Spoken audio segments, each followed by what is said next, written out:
Welcome back to Els TV.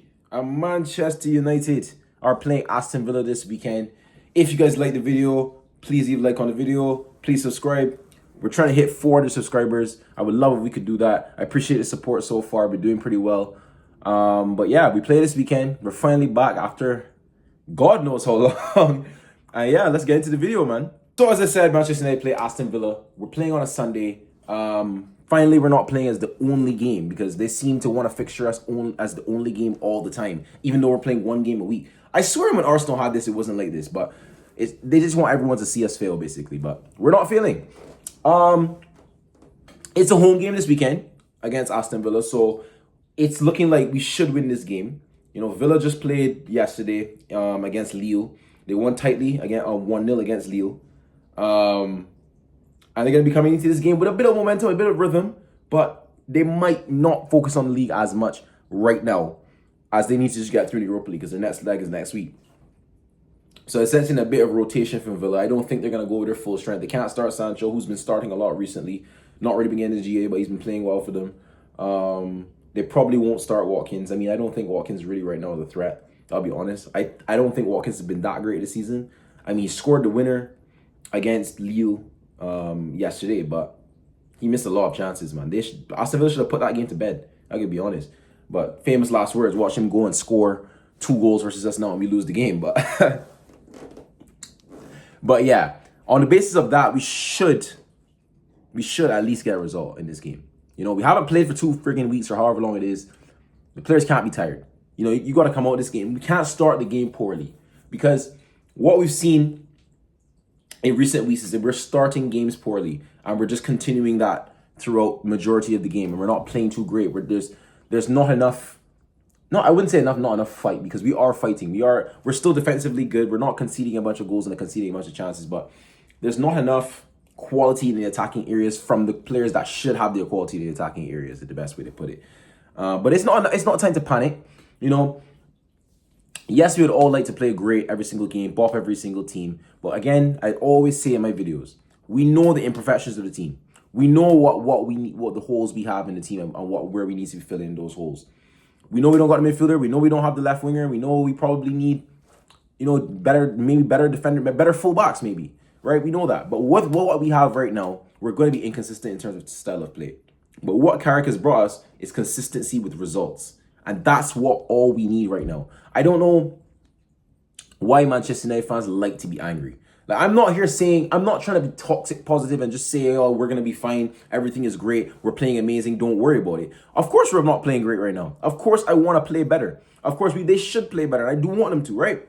But I'm not going to sit here and be all mad and say, oh, this player is really shit because, oh, this and that. Bro, I think that people just have this in their head. It has to be Twitter. It's just Twitter that people think like this, and probably Instagram as well. Why is it, I always ask in my videos, why is it that players can't have rough periods? I know we paid 60 million for him and 50 million for him and this and that, but they're not Cristiano Ronaldo, bro. They're not Lionel Messi. They're not putting up 5 GA or 2-3 GA every single game. I'm just bopping everyone and playing the best football in the entire world. It's not happening. Whether you want it to or not, we could have paid 30 million, we could have paid 80 million, 100 million. It doesn't matter. They're not going to do that. They're not going to do that.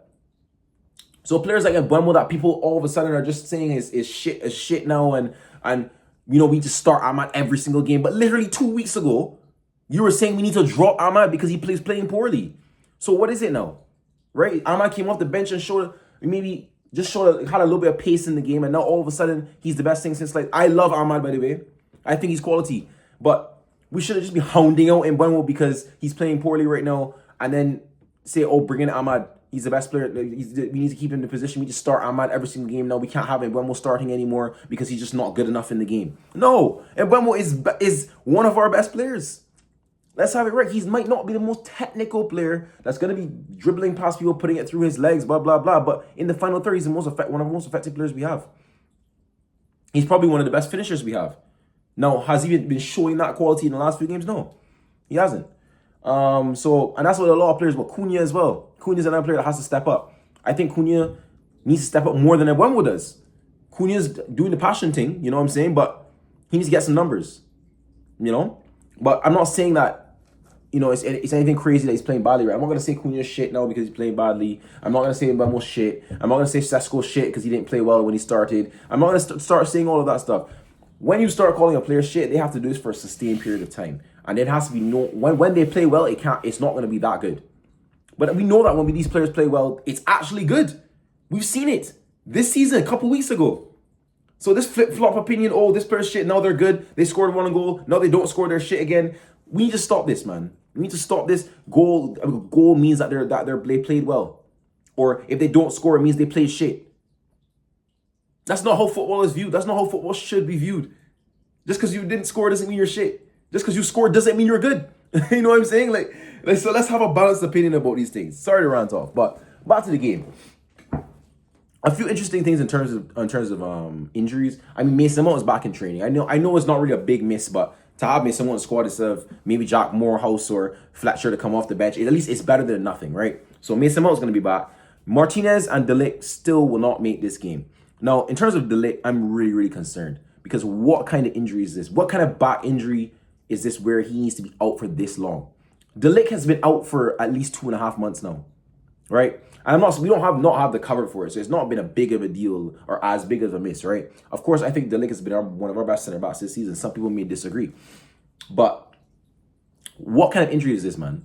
Like, is it something that he needs surgery? Is it a long-staying problem? Like, what? How did he injure his back this badly? Did he crack his spine? Like, bro, what happened? Seriously, what happened? I don't know, because I know back injuries, if it's something like kind of serious, it kind of comes and goes. So one day you're feeling amazing, and the next day you're just feeling awful, and you can't really move, right? That's the sort of thing that happens. So maybe it's a similar thing to that. But how have they not found out how to counteract that by now?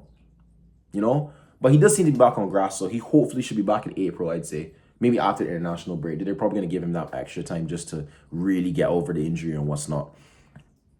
But yeah, Mason Mount's back. Martinez will probably be back, I'd say, after the Villa game, probably for the Bournemouth game.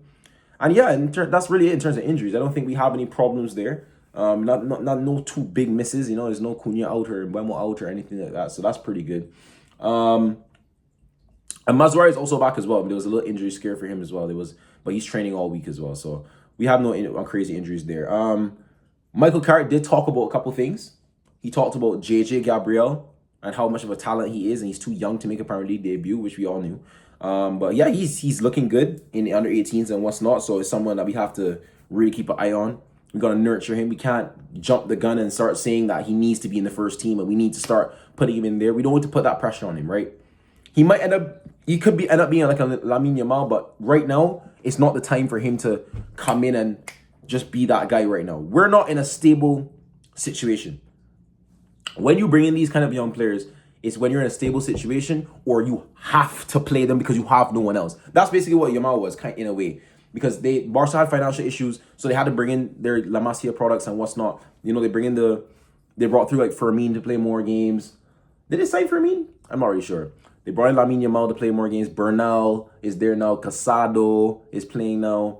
So, because they had financial issues. We don't have that. We can actually buy players in the summer. So, JJ Gabriel is going to be for the future. He's 15 years old, guys. Like, you know, so there's no need to panic on him. So, good talent. Keep watching him. Keep eye on him. Maybe he can make a debut next season in the FA Cup or something off the bench or something like that. That would be pretty cool for him. But I don't think he's going to be in the first team for another 2 to 3 years, at least. And that's okay. That's okay. I don't mind that. He's 15. Like, I'm not freaking out. He's 15. In 2 to 3 years, he'll be 17, 18. That's great. Maybe bring through Shea Lacey as well. Shea Lacey's more ready than him. I'll be honest. But yeah, and he also talked about how Morgan Rogers, who's going to be a threat for this game. I love Morgan Rogers. Always good to see him doing well and what's not. I hope he doesn't do well versus us because last time he scored 2 goals versus us, and I mean we had a Ruben Amorim, so I don't expect Morgan Rogers to just come out and be, you know, doing that against us. I mean, it's very possible. He has the quality. He's a really good player. He plays every single game, so I know he will start. So it's something to watch out for. He also talked a little bit about Sancho as well, who I feel really bad for, man. I feel like I know that he's been very underwhelming. You know, he's been very, very underwhelming since coming to Manchester United in terms of his whole career. It kind of just fell off. And it's just sad to see, really. I don't think he's a shit player, man. You know, he just can't find rhythm. You know, he only has 1 goal for Villa, 1 assist for Villa. There's no time where he just can't get any bit of anything going for him. You know, he can't get that lucky goal or that lucky assist or what's. Or it's not even like he's not playing bad. I'm playing well. Like Villa fans will tell you, Sancho's not playing badly for them. He's just not getting the end product. So it's kind of sad to see it. But you won't be playing this game. And Carrick basically says sometimes in career you make a choice and it either works out or it doesn't work out. And that's basically what happened to Sancho, man. It's just sad. It really is sad. So hopefully, I mean, he's only 25. It's not like his career is finished and he'll never be able to be good again. Because it's very possible he can have these 3-4 years of whatever's been going on, go to a club next season, maybe even stay at Villa and just explode. He has the quality to do so. So yeah, man. Hopefully he can get that sorted out. But he won't be playing this game, so don't have to worry about Sancho in that sense. About him, like, you know, scoring a goal against his former club and what's not, because that seems to happen to us all the time. In terms of the lineup for us, though, how we can actually kind of win this game, because I do think we can get a result. Again, I hate saying on this channel we're gonna win a game. I just hate saying it. I don't like saying it. So I think we can win this game. I should win this game, though. I'm gonna start Lemons, obviously. No changes there. I'm putting Mazuari at right back again. You know, put Mazuari there. I'm putting Maguire in there. And I'll put Euro in there as well. Left back now. No, left back we don't have. I'm gonna put Shaw. Again, I don't really like Shaw at left back these days in terms of getting goals, because in attacking phase he offers nothing at all, zero. He doesn't go beyond his winger, so I don't think that helps Cunha either. But defensively he's alright. So I guess we're gonna have to start Shaw. I would not start Delo in this game. I thought he came off the bench and was poor in the game before that. So I think Mazuari deserves a run of games. Midfield remains unchanged. Meno, Bruno, Casemiro, just run with it. It's all we have. We're not playing Ugarte. We're not playing Tyler Fletcher. We're not going to do any of that. So keep the same midfield. In terms of the attack now. Now, what I'm about to say in the attack, don't freak out. Because I know a lot of people are going to be like, oh, right? This is going to make sense. Hear me out. Actually hear me out. And it's not one of those hear me out opinions where it's actually a madness and you don't want to hear me out. Listen, I'm going to start in Buemo. 100%. I'm not starting Ahmad. And that's okay. I'm going to start in Buemo. On the left side, I'm going to start Cunha still. Now, here's where the interesting thing comes. I'm going to start Zerski up front. Not because Sesko's been poor. Not because he didn't score last game, so it's time to drop him. Not because of any of those reasons. I just think because of how we play as a team right now, Benjamin Sesko is better off the bench. He will become a future starter for Manchester United. He 100% will. He's the best striker we have. But for how we want to play right now in terms of just getting results and what's not, I would probably start bringing him off the bench because he just looks better coming off the bench. It's something different to think about. It gives him more space, more options. You know what I'm saying? Now, I'm not saying starting Zerski means that we have to start Zerski every single game and we're going to win with starting Zerski and what's not. But I think that starting him, the centre back's going to be used to playing him for a certain amount of game, and then bring a completely different dynamic of a striker to come in. And Sesko's his profile.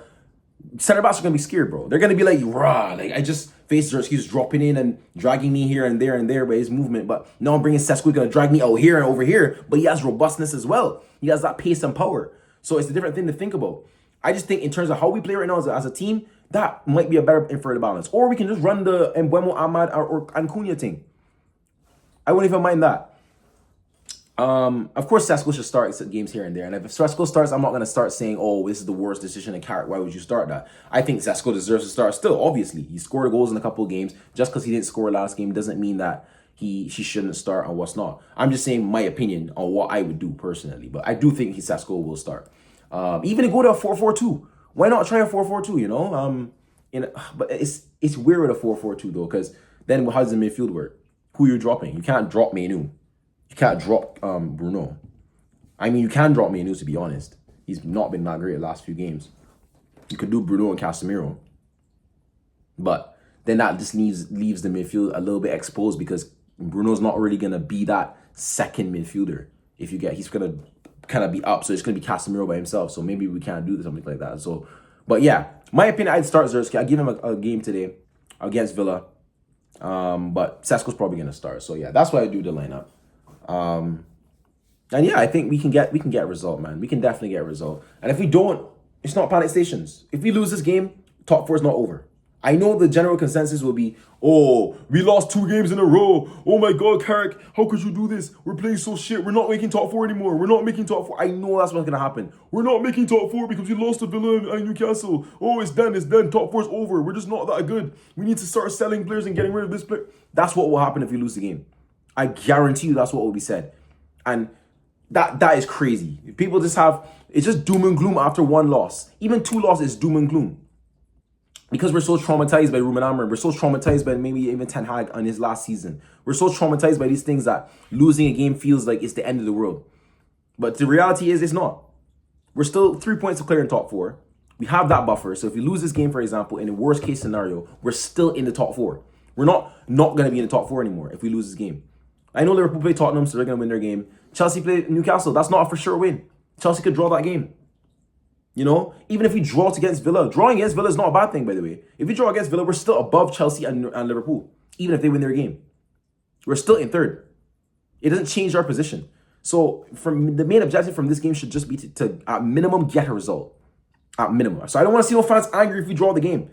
We can't be angry. We're trying to get top 4. We're not that good. You know what I'm saying? We're in a great luxury position. We have to take advantage of it, bro. Nobody came into this season saying we're going to get 3rd. We're going to be in 3rd fighting for top 4 like this. I thought we'd get 5th or 6th. I didn't even think we'd be here. So we need to take advantage of where we are right now. There's some tough games coming up for the teams around us. You know, Chelsea play City coming up in the next few weeks. Villa, they have decent fixtures to be fair after us. So if we can beat them, that's kind of giving us our buffer. Liverpool are not playing great right now. They can lose any game. They can lose any game. Even Man City are playing all right, but West Ham away, they have Arsenal coming up, they have Chelsea coming up. I know Man City are above us and right there, but we can catch them if we do our thing as well. So for me, we just need to do our thing. Don't worry about things that are going on around us. If we lose, it's not doom and gloom. We can criticize players, we can criticize performance on that game, but we don't need to go overboard with it. But yeah, people, let me know down below what y'all think about the game. Are we going to win? Are we going to do this? Leave a like on the video, leave a subscribe, don't forget. And I'll catch y'all in the next video, people. Peace out.